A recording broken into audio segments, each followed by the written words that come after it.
Hola, mucho gusto, muchas gracias por la invitación. Antes que nada queremos agradecerle por su tiempo y por darnos la oportunidad de entrevistarle. También por el compromiso que ha tenido impulsando en movimientos animalistas, ecológicos y comunitarios en el país. Para empezar, cuéntanos un poco sobre usted. ¿Cuándo y por qué empezó a hacer activismo? Bueno, yo creo que depende cómo lo veas, ¿no? El activismo probablemente formal, comencé mucho después, pero el activismo, digamos, de justicia, lo comencé desde muy niño, el activismo de justicia, de estar en contra de cualquier tipo de discriminación, estar en contra de, digamos, de hacer daño a la naturaleza, etcétera, siempre ha sido parte de mi vida, ¿no? Y mi activismo formal comienza justamente el momento en que, ¿cómo se puede explicar? Digamos, comencé a conocer la realidad sobre las corridas de toros. Ese fue el momento en que me puse una meta en la vida de activismo, que era justamente abolir estos espectáculos violentos. Y bueno, mi primer activismo formal fue justamente hacer una exposición de corridas, de fotos de las corridas de toros, donde mostraba el sufrimiento de los animales. En ese entonces todavía se podía permitir el ingreso de niños, entonces había fotos de niños llorando por ver el sufrimiento del animal, y por otro lado también el animal en su hábitat, en estas haciendas, ¿no? en las que vive, ¿no? Entonces mostraba desde mis ojos cómo eran las corridas de toros. Ahí fue cuando comencé mi activismo. Listo. Queremos topar el tema del veganismo. Sabemos que usted es vegano, pero díganos qué es el movimiento vegano y por qué es importante para la sociedad. Bueno, yo más que vegano, lo que me considero es activista por los derechos de los animales y la naturaleza, ¿no? A veces no me gusta encasillarme en el veganismo. El veganismo, eh, digamos, es una postura política para mí, en la que básicamente estamos diciendo al mundo cómo queremos que sea, ¿no? Qué tan justo queremos que sea, qué tan justo queremos que sea con las otras especies, ¿no? Partiendo del concepto de que nosotros también somos animales, que es lo que a veces nos olvidamos, y por lo tanto creemos que somos superiores que el resto de animales, y que podemos esclavizarlos, que podemos torturarlos, que podemos violarlos, que podemos pelarlos, que podemos hacer lo que nos dé la gana con estas otras especies que sienten dolor, angustia, miedo de la misma forma que sentimos nosotros. Ya, pero sabiendo que la decisión de ser vegano varía en persona, obviamente, ya sea para mejorar la salud, luchar en contra del maltrato animal y disminuir el impacto ambiental, explíquenos cuál fue la primordial causa por la cual usted se hizo vegano y a qué edad fue. Esto creo que es súper importante, ¿no? Porque, digamos, a veces se malinterpreta a este concepto del veganismo. El veganismo nace por una, justamente nace el movimiento vegetariano en los 50, y el motivo es porque todavía existía, digamos, dolor y sufrimiento, productos de origen animal que no eran directamente de un animal, como es el caso de los huevos o los lácteos, ¿no? O la miel de abeja. Entonces ahí es cuando nace este movimiento, que lo que busca es minimizar el impacto en los animales, minimizar al máximo esta suerte de, digamos, de violencia hacia los animales, que en algunos casos es incluso indirecta, ¿no? Yo ya tenía una posición política cercana al veganismo, y cuando me di cuenta que era incoherente con mi posición respecto a consumir animales, decidí tomar una decisión y hacerme vegetariano y luego vegano, ¿no? Pero, digamos, lo que me hizo tomar esa decisión fue justamente ver esa realidad, ver cómo están muriendo esos animales, entender que ese pedazo de carne no es una carne, sino lo que representa es un cadáver. Es un animal que ha sido torturado, que ha sido criado digamos, de la forma más cruel posible, encerrado en una jaula, dependiendo de la especie, cortado el pico, sacado los testículos, cortado la cola, digamos, toda una historia de sufrimiento en la que yo no podía seguir siendo partícipe, y eso fue lo que me hizo tomar esa decisión, ¿no? De dejar esos productos a un lado y decir, si no estoy dispuesto a matar a alguien, ¿por qué voy a pagar para que alguien más lo haga? Pero sabiendo que usted ha llevado ya algún tiempo siendo vegano, ¿cuál ha sido el reto más difícil de adoptar este estilo de vida?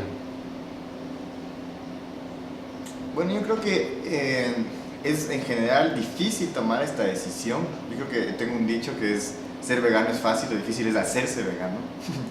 Y es justamente esta primera etapa, ¿no? Esta primera etapa en el que momento decides cambiar tus hábitos alimenticios, decides cambiar tus hábitos de entretenimiento, decides cambiar tus hábitos, digamos, de todo lo que te rodea. Por eso es que es una postura política en la que básicamente estás cuestionando todo. O sea, ¿en qué actividad no estamos perjudicando a los animales? Casi todas las actividades de los seres humanos perjudican a los animales, y por ende, y más que nada, la alimentación está muy arraigada a nuestra cultura, y por lo tanto, si nosotros criticamos esa cultura, vamos a enfrentarnos a todos nuestros familiares, vamos a enfrentarnos a todas las personas que nos rodean, vamos a enfrentarnos a todo el mundo, básicamente.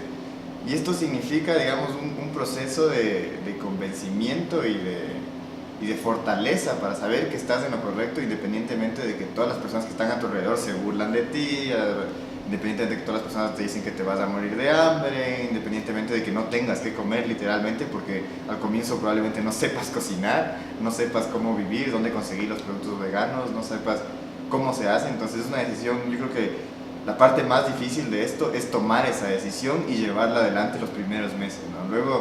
Luego ya de un año creo que un vegano o una vegana ya sabe cómo sobrevivir, y ya es solamente cuestión de mantenerlo, ¿no? Y sabes que ya, por lo menos en mi caso, nosotros ya hemos probado, digamos, hemos logrado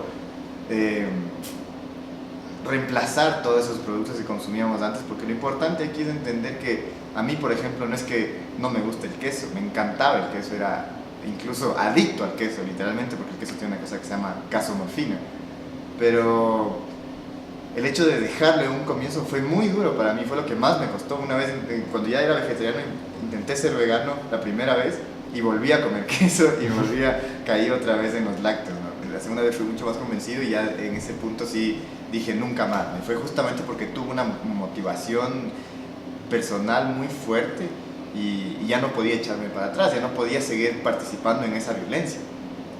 Entonces creo que la primera etapa sería la más complicada del veganismo, ¿no? Hasta ya ser totalmente vegano, ya no tener que reemplazar esos productos. Y ahora para mí, por ejemplo, aquí justo en Tandana tenemos queso de almendras que reemplaza el queso mozzarella, tenemos queso de macadamia que reemplaza el queso de cabra. Ya sabemos cómo, digamos, buscar esos sabores que antes nos gustaban en sus versiones veganas, ¿no? Eso es lo más importante, y que ahora, por eso nosotros justamente hemos creado este proyecto, porque nos hemos dado cuenta que ser vegano no significa dejar de comer rico, no significa dejar de sacrificar muchas cosas, simplemente significa cambiar nuestros hábitos para un mundo más justo. Listo. Debido a las consecuencias catastróficas ambientales que origina la producción de alimentos de animal,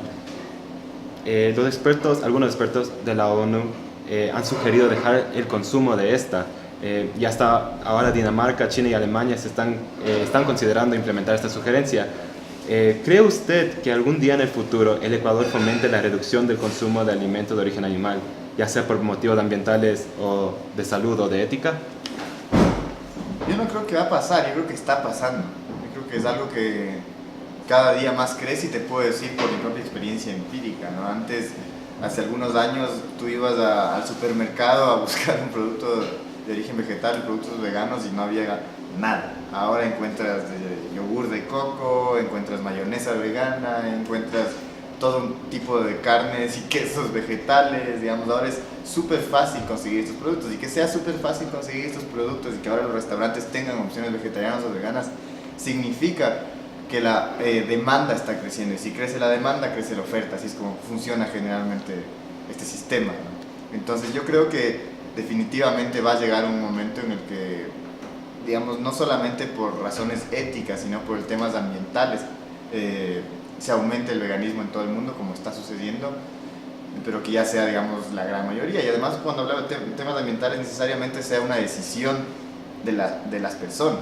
Hay científicos que dicen que incluso puede ser, digamos, va a llegar a ser no una cosa optativa, sino necesaria, porque cada vez el precio de la carne va a ser más alto, y los gobiernos no van a poder seguir subsidiando las carnes como generalmente lo hacen, sino que va a llegar a un punto donde van a tener que dejar que esos precios salgan para solamente las personas que tienen plata. Entonces el consumo de carne se va a ir disminuyendo por las decisiones personales de las personas o por las decisiones globales de cada gobierno, ¿no? Porque no va a haber simplemente alimento que dar a esas vacas, porque estamos, en vez de alimentar a las personas, estamos alimentando vacas, y eso en algún punto va a dejar de suceder. En comparación con nuestros vecinos latinoamericanos, ¿qué tan avanzado cree que está el Ecuador en cuanto a la legislación y educación para la liberación animal y protección del medio ambiente? Esta es una pregunta complicada, porque cuando hablamos de liberación animal estamos hablando de dejar de lado al resto de animales, dejar de considerarlos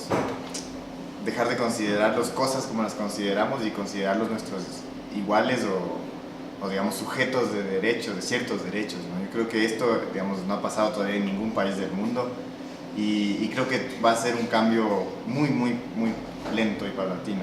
Yo creo que hemos avanzado muchísimo justamente con la ley que nosotros hemos trabajado. Yo tengo una visión pragmática en este aspecto, digamos, yo no soy un vegano abolicionista, sino más bien un vegano pragmático, y creo que parte del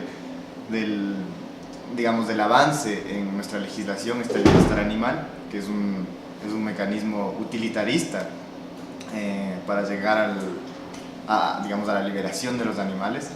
El bienestar animal sigue utilizando a los animales como digamos, recursos. Sin embargo, tiene consideraciones hacia esos animales. Digamos, no es que se prohíbe el consumo de carne con el bienestar animal, pero sí se regula para que las empresas ganaderas tengan consideraciones del momento de la crianza, el momento del transporte, el momento del faenamiento, ¿no? Entonces, en este sentido, creo que justamente hemos logrado avanzar muchísimo en el último año. Vamos trabajando en una legislación alrededor de 5 años y que justamente acaba de ser aprobada por la Asamblea Nacional y que esperamos que entre en vigencia el próximo mes. Todavía falta la aprobación del presidente, pero básicamente esta legislación tiene dos cosas importantes en cuanto a la liberación de los animales, ¿no? La una es que cambiamos la consideración de cosas en el Código Civil. Esto es un avance gigantesco, y no estoy hablando de bienestar animal, estoy hablando de liberación animal, que se cambie la consideración de cosas, de que el animal deje de ser un esfero o como una silla o como una mochila y pase a ser eso, un animal. Lo que es un avance gigante, digamos, para un precedente muy importante para luego poder argumentar de que los animales ya no son cosas y que deben ser considerados seres sensibles y de otras especies, ¿no? Entonces, esto es un avance gigante en cuanto al tema de liberación animal. Por otro lado, también hemos conseguido en esta legislación muchísimos avances, por ejemplo, dejar de testear animales para fines cosméticos, o luego hay muchos otros avances para bienestar animal. Prohibir, por ejemplo, los circos es un avance gigante, o que se prohíban las corridas de toros, prohibir espectáculos como las peleas de gallos, que no son avances que hemos conseguido en este momento, pero que son nuestras siguientes metas. Básicamente, lo que creemos es que debemos ir avanzando poco a poco hasta realmente poder evitar todas estas cosificaciones de los animales que son visibles para los seres humanos, que no todas las personas conocen lo que pasa en un matadero. Entonces es mucho más difícil llegar a que una persona se sensibilice sobre ese aspecto, pero hay otros aspectos como las corridas de toros que la gran mayoría, por ejemplo aquí en el Ecuador, está en contra, y que hemos ido erradicándolos justamente por eso, ¿no? Básicamente las leyes para nosotros son pactos sociales y tienen que avanzar conforme avance la sociedad, y esa es otra de las cosas que conseguimos, por ejemplo, en esta legislación, el tema de la educación, ¿no? El tema de la educación en la malla curricular sobre la empatía hacia los animales. Creemos que esto es fundamental para que en algún momento podamos avanzar hacia esa abolición de la esclavitud hacia los animales. Sabemos que maneja el restaurante vegano sin fines de lucro, Tandana. Explícanos un poco más de qué es el Tandana, cómo se creó y con qué fin. Bueno, Tandana es una palabra en quichua que significa amparar a personas y animales en situación de vulnerabilidad.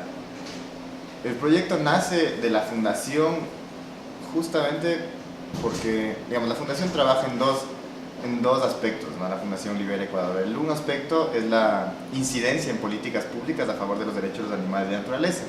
Entonces, en este sentido, trabajamos en la Ley Orgánica de Bienestar Animal, trabajamos en la defensa del Parque Nacional Yasuní, en ordenanzas locales en distintos cantones, etc. Pero cuando hablamos de la promoción de los derechos de los animales y la naturaleza, que es la otra línea de trabajo, creemos que la mejor forma de hacerlo no es atacando a las personas, sino más bien seduciéndolas. Y desde ese punto nos hemos puesto a, digamos, pensar cómo podemos educar o sensibilizar desde un espacio distinto, ¿no? Desde lo que generalmente suelen hacer los veganos, de salir a la calle a gritar asesino o cosas por el estilo, que en vez de causar, digamos, una atracción hacia el movimiento, causa lo contrario, y dicen: esa tarea de locos, ¿por qué me grita asesino? Entonces nosotros pensamos cómo podemos, porque entendemos a estas personas, nosotros, digamos, también lo hemos hecho, sabemos que tienen una frustración gigante dentro, porque sabes que están muriendo miles de animales cada segundo y que no puedes hacer nada para evitarlo. Entonces, digamos, luego de muchos años digamos, de esta frustración y de trabajos en distintas áreas del veganismo, nos hemos centrado en la educación desde un espacio que puede resultar, digamos, casi normal para la mayoría de personas, como un restaurante. Tandana nace con ese objetivo, ¿no? Promocionar los derechos de los animales de la naturaleza, pero además incluimos a este otro animal, que es el ser humano, ¿no? Lo que nos interesa con esto es justamente romper este paradigma de que los animales están separados de los seres humanos y que los seres humanos no son animales. Por eso justamente elegimos este nombre, que es este verbo en quichua que significa amparar a personas y animales en una misma palabra, aglutinas a los dos grupos. Entonces así es como nace Tandana, por un lado para romper el mito de este tipo, de este paradigma que existe en la cocina vegana, pero romper el mito como te decía, desde la seducción, ¿no? Desde la imposición de que tienes que serte vegano, sino si quieres, ven a comer acá y vas a probar una comida probablemente distinta a lo que estés acostumbrado, pero probablemente va a ser súper rica. Eso es lo que nosotros buscamos con Tandana, ¿no? Y por otro lado, incorporamos estos dos aspectos que te decía. El uno es la inclusión hacia todos los grupos vulnerables de los seres humanos. Cuando hablamos de Tandana estamos hablando de la inclusión a, por ejemplo, personas con discapacidad que suelen ser excluidos de todos los espacios. De aquí en Tandana lo que buscamos es que, por ejemplo, dar accesibilidad a todos los espacios. Los baños están diseñados para que las personas puedan acceder, que todo funcione, digamos, desde una silla de ruedas. Y por otro lado, por ejemplo, no discriminamos géneros en los baños para incluir a grupos trans. Tenemos una serie de medidas así desde el diseño arquitectónico del espacio para que vamos aprendiendo. Todavía no puedo decir que tenemos todas las formas, pero buscamos que sea lo más inclusivo posible el espacio, ¿no? Y por otro lado, el aspecto importante del proyecto es la mitigación del cambio climático, ¿no? El momento que ustedes se fijen en cómo son las paredes, cómo son las mesas, cómo son las sillas, cómo es la barra mismo, cómo son las lámparas, cómo es todos los materiales que usamos acá, se van a dar cuenta que son hechos con materiales reusados o reciclados. Y es porque justamente es lo mismo, ¿no? Queremos demostrar que hay cómo hacer las cosas de una forma súper bonita o súper, fancy, elegante, pero con materiales que suelen ser considerados basura. Entonces, eso es un poquito la motivación que nos hace crear Tandana. Y obviamente el tema de los fondos también es una de las motivaciones, porque nos hemos dado cuenta que no podemos seguir haciendo las cosas desde nuestro propio esfuerzo, ¿no? Hemos trabajado ya muchísimos años en el activismo por los derechos de los animales y la naturaleza, y hemos dependido de tiempos libres de cada una de las personas que trabajan en esto. Y eso ha perjudicado mucho la causa, ¿no? El hecho de la LOA misma, la Ley Orgánica de Bienestar Animal, que no podamos reunirnos cuando, por ejemplo, los asambleístas piden que nos reunamos, o que no podamos asistir a ciertos eventos, porque justamente cada uno tiene su disponibilidad de tiempo según su trabajo. Entonces eso nos hizo pensar cómo podemos crear un proyecto en el que se promuevan todas estas cosas, todas estas reivindicaciones que les he hablado, pero a la vez signifique una forma de lucrar como fundación para poder sacar adelante estos proyectos. Básicamente nosotros los llamamos a esto liberar activistas, ¿no? En vez de que un activista esté trabajando sin un sueldo, contratar a ese activista para que siga trabajando en lo mismo y beneficie mucho más a la causa. Nos mencionó varias veces sobre la ley LOA ya en esta entrevista, pero ¿nos puede decir cuáles han sido los mayores desafíos para la aprobación de esta y que aún o sea, que aún les falta por alcanzar? Bueno, yo creo que el desafío más grande ha sido cambiar la mentalidad, ¿no? Creo que eso ha sido lo más difícil de todos, en todo sentido.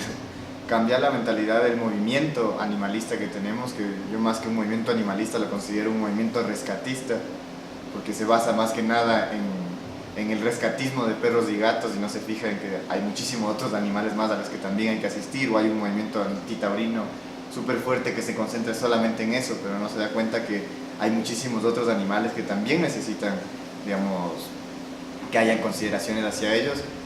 Entonces, lo más difícil de la loba ha sido justamente poder trabajar conjuntamente como movimiento animalista, no desde una organización, dos o tres, sino desde todo el movimiento. Eso ha sido, digamos, creo que la primera traba que hemos tenido, ¿no? Luego de eso ha habido una traba por el tema del desconocimiento que parte del mismo movimiento animalista tiene, ¿no? El desconocimiento sobre todo el tema, ¿no? Sobre todo el tema, en el momento que nosotros vamos a hablarles a los asambleístas o a los políticos sobre este tema de, por ejemplo, evitar la violencia sobre los animales, de evitar el maltrato animal, nos salen, pero no, porque no trabajan por los niños y no se entiende que existe ya una correlación de lo uno con lo otro, ¿no? Si evitamos el sufrimiento de los animales, evitamos espectáculos públicos que muestren violencia hacia los animales, estamos también evitando la violencia hacia los seres humanos, y no lo decimos nosotros, sino hay millares de estudios que lo demuestran. Entonces básicamente ha sido sensibilizar. El proyecto de la loba, más que una ley en sí que pueda, digamos, cambiar la realidad de los animales, lo que ha hecho es cambiar el pensamiento de las personas. Hemos logrado que el tema se posicione súper bien en todos los candidatos, por ejemplo, que ahora vienen a la presidencia. Todos hablan sobre el tema de los animales, de la fauna urbana, del respeto hacia los perros y gatos, etc. Entonces ha significado un cambio, porque en el momento que lanzamos la Ley Orgánica de Bienestar Animal y que se empezó a debatir, significó 1.000.000 de entrevistas en muchísimos medios, significó un montón de tesis, significó un montón de foros en distintas cosas, y eso es lo más rico de ese proyecto, ¿no? Que ha hecho que la sociedad empiece a hablar de ese tema que nunca antes se había hablado. El anterior mes, un grupo de jóvenes hicieron un performance en las Naciones Unidas, aquí en Quito.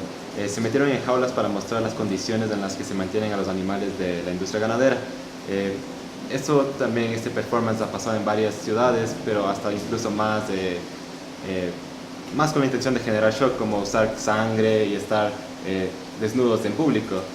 Tomando en cuenta la controversia que genera esto, ¿cree que el activismo por medio del shock público, en este caso para el movimiento veganismo, trae más beneficios o perjuicios para el movimiento? Yo creo que, digamos, lo importante es respetar la diversidad de criterios en el mismo movimiento, ¿no? Hay personas que creen que eso es lo más efectivo, hay personas que creemos que lo más efectivo es la seducción, desde trabajar en la educación de los talleres sobre los derechos de los animales, trabajar en talleres de cocina vegana, trabajar en este mismo espacio del restaurante y en foros, debates, etc. Y hay otras personas que creen que más impacto tiene justamente el trabajo, digamos, de este mecanismo de shock, ¿no? Lo interesante es que, por ejemplo, yo me hice vegano y vegetariano justamente con ese mecanismo. Entonces no es que no funciona, sino que a la vez causa mucho rechazo. Yo creo que lo importante es eso que te digo, ¿no? Respetar esa diversidad de criterios, y que siempre debe ser el activismo marcado desde el punto de vista del respeto, aunque entendemos que esos animales a los que estamos, digamos, intentando proteger no han sido nunca respetados.